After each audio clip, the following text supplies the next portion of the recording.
எல்லாருக்கும் வணக்கங்க. ஊருக்குன்னு வந்துட்டா இந்த பயணம் போகிற வேலையே சரியாக இருக்குங்க. சோழி தொந்தரவு ஏதாவது வேலை எல்லாத்தையும் வந்து பார்த்திங்கன்னா லிஸ்ட் போட்டு வச்சுக்குவேன். இங்கே வர்ற அன்னைக்கு தானே இங்கே எல்லா வேலையும் ஒட்டு மொத்தமாக முடிச்சிடுவேன். டவுனுக்கு கிராமத்துக்கு என்ன வித்தியாசம்னு வச்சுக்கோங்களேன். ஒரு உப்பு புளி வாங்குறனா கூட வண்டி எடுத்துகிட்டு போய் தானுங்க இங்கே கிராம சைடெலாம் வாங்கிட்டு வரணும். கடையெல்லாம் ரொம்ப தூரத்துக்கு இருக்காது. ஆனால் கடை வீதியில் பார்த்திங்கன்னா நாம் வீட்டில் உட்காந்துட்டு ஆர்டர் பண்ணோம்னா எல்லாம் கை மேலேயே வீட்டுக்கே வந்துடுங்க. அதனால அங்கே நம்ம வண்டி ஓட்டுற வேலையோ இல்லை வந்து நம்ம வெளியில் சுற்றுற வேலையோ ரொம்ப கம்மிங்க. இங்கே ஊரில் பார்த்திங்கன்னா அமேசான் ஃப்ளிப்கார்ட்டே வீட்டுக்கு வர மாட்டாங்க, போய் தான் வாங்கிட்டு வரணுங்க. அதனால ஒரு நல்ல விஷயம் என்ன தெரியுமுங்களா, நம்ம எல்லாமே வீட்டில் கை மேலே கிடைக்கிது அப்படின்ட்டு உட்கார்ந்த இடத்துலேருந்து எல்லாத்தையும் ஆர்டர் போடுவோம்.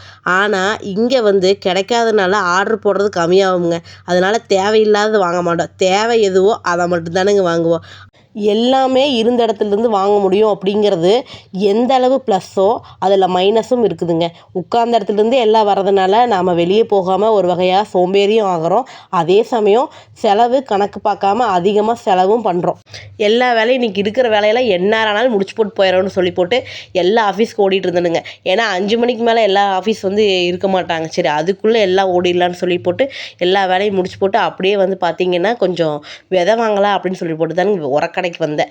விதையெல்லாம் பார்த்தீங்கன்னா எங்கள் அம்மா வந்து வருஷம் வந்து விளையிற காயை விதைக்குட்டு ஒரு 2 காய் விதைக்குட்டு போட்டு அதில் இருக்கிற விதையெல்லாம் எடுத்து வச்சுக்குவாங்க. பீக்கங்காய் சுரக்காய் எல்லாமே. ஆனால் இப்போ எடுத்து வைக்கிறக்கு ஆள் இல்லைங்க. அதனால என்னாச்சுன்னா இந்த வருஷம் ஊன்றக்கே விதை இல்லாமல் போச்சு. சரின்னு சொல்லி போட்டு தானுங்க அப்படியே கடைக்கு வந்து வாங்கலாம் அப்படின்னு சொல்லி போட்டு வந்தனுங்க. செடி ஊன்றது பெருசு இல்லைங்க, அது அந்த கோழிக்கிட்ட இருந்து காப்பாற்றுறதா பெரிய விஷயமா இருக்குதுங்க. நிறையா வந்து கோழி இருக்கிறதுனால என்ன பண்ணுதுங்கன்னா அது முளைக்க அந்த குருத்தையே கொத்தி கொத்தி சாப்பிட்ருதுங்க. என்ன தான் வேலி போட்டாலும் மேலே பறந்து பறந்து வந்துடுதுங்க. அதனாலேயே வந்து பார்த்திங்கன்னா எந்த செடியும் வைக்க முடியல. ஆல்ரெடி ஊன்னது எல்லாமே காஞ்சு போச்சு. மளிகை சாமானும் வாங்க வேண்டியது இருந்ததுங்க. எல்லாம் வாங்கிக்கிட்டு வந்து வீட்டுக்கு வந்துட்டேனுங்க.